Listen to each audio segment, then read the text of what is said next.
नमस्कार। यदि स्वस्थ रहना है तो शुद्धि आवश्यक है। शुद्धि से ही स्वास्थ्य संभव है।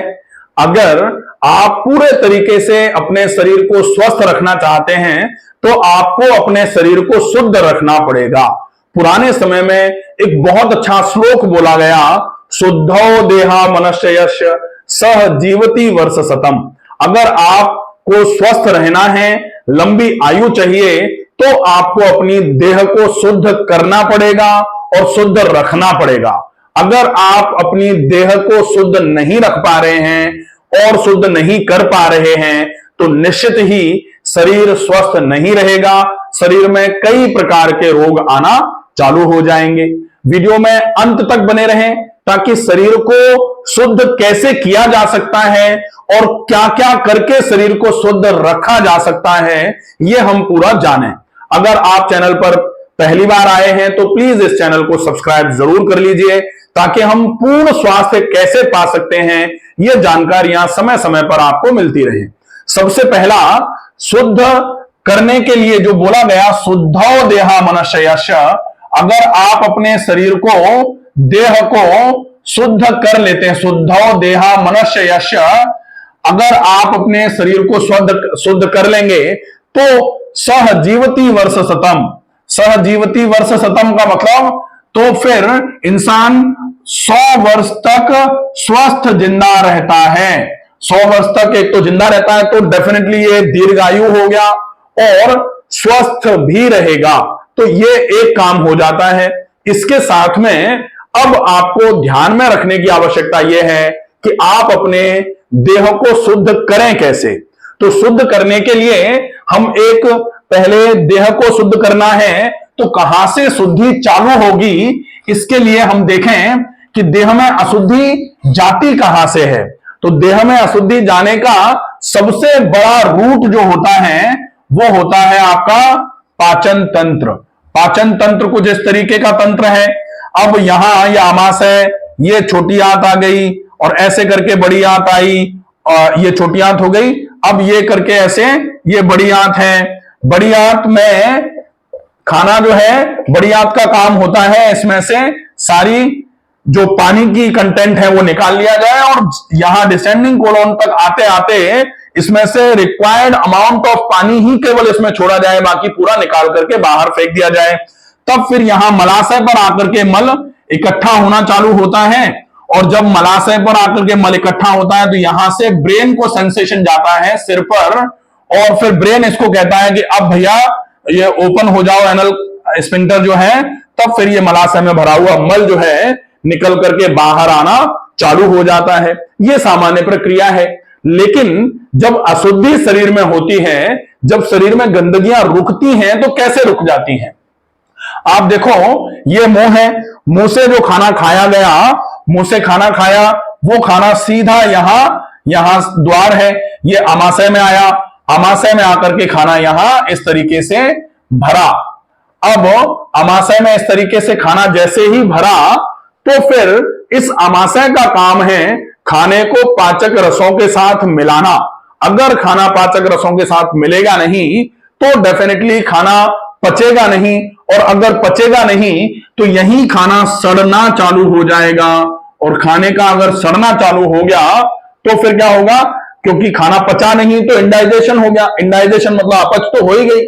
अब खाना पचा नहीं, अब पचा नहीं तो फिर क्या होगा, तो फिर सड़ेगा जरूर। अब वो सड़ना चालू हो गया। अब सड़ना चालू हो जाएगा तो यहां पर बैक्टीरियल ओवर ग्रोथ होना चालू हो जाएगी। तो बैक्टीरियल ओवर ग्रोथ होना चालू हो जाएगी मतलब शरीर में हानिकारक बैक्टीरिया अंदर पनपना चालू हो जाएंगे। अब ये खाना जब यहां से ऐसे उतर करके आंत की तरफ चलेगा, अब छोटी आंत में ये वाला खाना यहां से उतर करके ऐसे ऐसे चला, अब खाना छोटी आंत पे चला।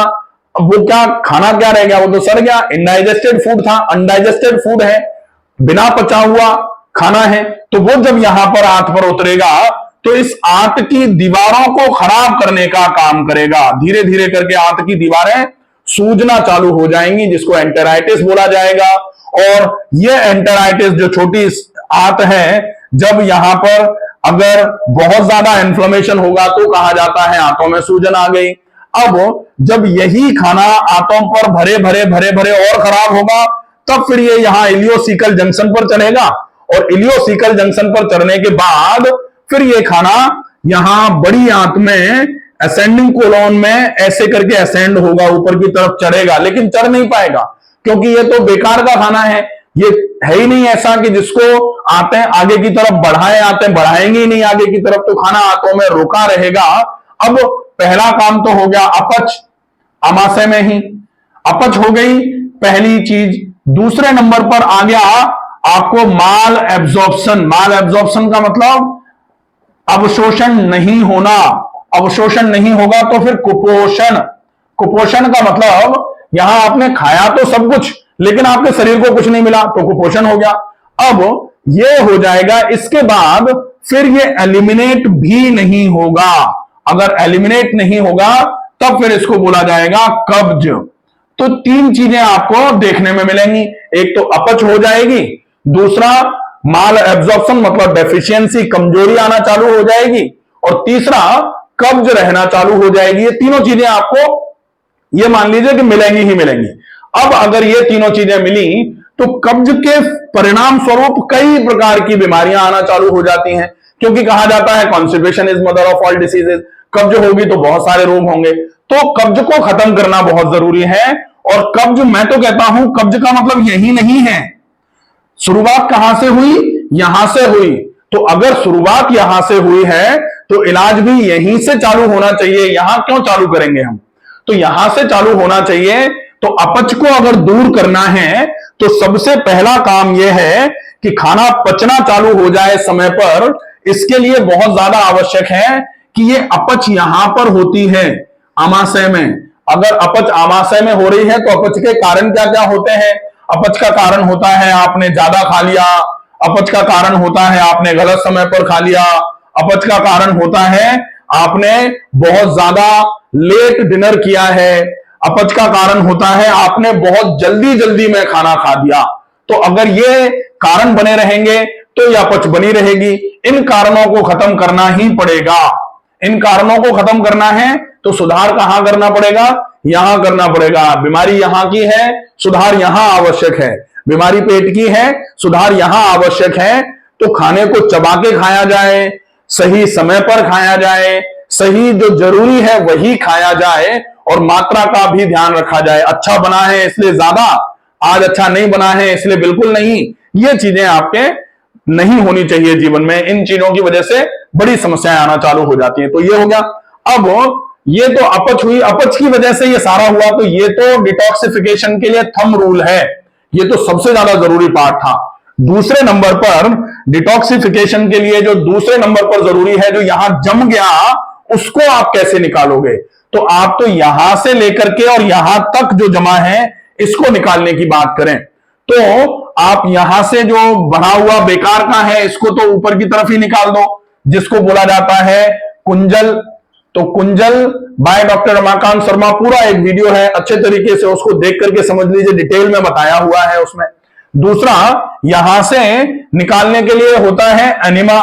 तो आप enema by doctor Ramakant Sharma, पूरा वीडियो है, आप उसको अच्छे तरीके से देख लीजिए और समझिए डिटेल में कि एनिमा क्या होता है, कैसे काम करेगा, क्यों आवश्यक है। ठीक है। इसके बाद अब आपको पूरा यहां से लेके पूरा का पूरा ट्रैक्ट की सफाई करनी है, तो एक प्रोसेस होता है शंख प्रक्षालन। शंख प्रक्षालन अगर आप कर पाए तो बहुत उपयोगी प्रोसेस है ये बहुत अच्छे तरीके से काम करता है। शंख प्रक्षालन बाय डॉक्टर रमाकांत शर्मा, पूरा अलग से डिटेल में वीडियो है, आप उसको देख करके समझ सकते हैं शंख प्रक्षालन क्या है, क्यों जरूरी है, डिटॉक्स कैसे होता है उससे शरीर, और शंख प्रक्षालन करने की विधि क्या है। पूरा अलग अलग वीडियोज हैं, आप उनको देख सकते हैं। अब बात आती है कि कुछ ऐसा जो आप और इजीली कर पाए। तो फिर एक बार के लिए आप जो लैक्सेशन है, परगेशन है, गैस्ट्रोकोलिक रिफ्लेक्स है, गैस्ट्रो मतलब ये, कोलोन मतलब ये, तो यहां से ऐसे करके रिफ्लेक्स जनरेट करते हुए पूरे दस्त लगा करके पूरे पेट की अच्छे तरीके से धुलाई सफाई कर दें। आयुर्वेद में इसको विरेचन बोला जाता है। अगर आप आयुर्वेद में पंचकर्म में जाके करवाना चाहें तो वहां करवा सकते हैं। अगर आप चाहें तो नेचुरली घर में भी इसको कर सकते हैं। बहुत अच्छा तरीका है। आप हरड़ का उपयोग कर लें। हरड़ को थोड़ा सा कैस्टर ऑयल, जो अरंडी का तेल होता है, उसमें सेक करके उसको ठंडा करके पाउडर बना के रख लीजिए और इस हरड़ को आप छाछ के साथ ले लीजिए, क्योंकि हरड़ की तासीर थोड़ी गर्म होती है, छाछ की तासीर ठंडी है, तो पेट में गर्मी भी नहीं होगी। तो आप आधा चम्मच हरड़ का पाउडर आप 1 गिलास छाछ के साथ ले लिया, पहले आपने सवेरे लेना है ये, और उसके बाद फिर आप लगभग 2 से 3 गिलास छाछ थोड़ी देर के बाद, आधे पौन घंटे के बाद पी लीजिए। वो आपके पेट को एकदम से दस्त लगा करके साफ कर देगा। अब पेट साफ हो गया, अब आपको पूरे दिन में ज्यादा पानी पी करके पूरे आंतों में जो भी कचरा चिपका हुआ जमा हुआ था उसको धोने का काम कर दीजिए। तो मोटी मोटी गंदगी पूरे तरीके से इस प्रोसेस से साफ हो जाएगी, और इस प्रोसेस से जब मोटी मोटी गंदगी साफ हो जाएगी तो जो बकाया बची हुई गंदगी है उसको साफ करने के लिए आप थोड़े समय तक ऐसा भोजन करिए जो बहुत जल्दी पच जाता है और थोड़ा कम मात्रा में खाइए। अगर आप ये 2 चीजें फॉलोअप पर रख लेंगे तो धीरे धीरे करके आप पाएंगे कि आपका पूरा का पूरा पाचन तंत्र शुद्ध होना चालू हो गया है। और पाचन तंत्र की गंदगी एक बार निकलने के बाद, क्योंकि सामान्य तौर पर लोग कहते हैं कि पाचन तंत्र साफ कर दो शुद्धि हो गई, लेकिन शुद्धि केवल पाचन तंत्र की शुद्धि नहीं है। शुद्धि का मतलब तो खैर बहुत बड़ा होता है, शुद्धि तो चौका शुद्धि, 4 शुद्धियां हैं, लेकिन फिर भी हम शरीर शुद्धि की जब बात करते हैं तो शरीर शुद्धि में पाचन तंत्र की शुद्धि सबसे अहम है। लेकिन पाचन तंत्र से जो यहां से आंतों में से गंदगी खिंच खिंच करके लिवर की तरफ जाकर के पूरे शरीर में जो फैल गई है, उस गंदगी की सफाई केवल ऐसे नहीं हो सकती। उस गंदगी की सफाई होगी, फिर आपको healthy food for longer duration, लंबे समय तक अच्छे भोजन का उपयोग करना पड़ेगा, लंबे समय तक रेगुलर एक्सरसाइजेस का उपयोग करना पड़ेगा, लंबे समय तक रेगुलर प्रॉपर स्लीप होनी चाहिए, वो बहुत आवश्यक है। और लंबे समय तक आपको अपनी लाइफस्टाइल को बहुत अच्छे तरीके से मैनेज रखना पड़ेगा। मैं तो कहता हूं लंबे समय क्यों, इसको तो अगर ये कहा जाए कि जीवन पर्यंत आप अपनी लाइफस्टाइल को अच्छा रखें ताकि आपके शरीर में रोग घुसने की हिम्मत ही नहीं कर पाए, तो बहुत अच्छा रहेगा। तब जाके पूरा शरीर साफ होना चालू होगा। लेकिन आपके शुद्धि में सबसे ज्यादा आवश्यक होता है पाचन तंत्र की शुद्धि। पाचन तंत्र की शुद्धि अगर आप कर देते हो तो बाकी पूरा तंत्र, शरीर का जो पूरा सिस्टम है, शरीर के जितने भी सिस्टम है, वो बाकी सारे के सारे सिस्टम्स अपने आप साफ होना चालू होंगे। लेकिन उसके लिए बहुत आवश्यक रहेगा कि आप लंबे समय तक शरीर में कुछ दोबारा गंदगी नहीं डालें। एक बार तो आपने आंतों को साफ कर दिया, अब आपने अच्छा भोजन खाया, अच्छा भोजन ऐसे करके यहां से खिंच के लिवर की तरफ जा ही रहा था, तब तक आपने फिर से कुछ खराब खा दिया। अब शरीर पहले पूरे तरीके से साफ करने का मन बना रहा था, तब तक यहां से फिर से गंदगी आ गई, तो फिर से गड़बड़ी हो गई। तो ऐसी गड़बड़ी आपसे ना हो, इसका आपको विशेष ध्यान रखना पड़ेगा। आशा है ये वीडियो आपको पसंद आएगा। ज्यादा से ज्यादा लोगों तक इसको शेयर करें। स्वस्थ रहें, सुरक्षित रहें। धन्यवाद।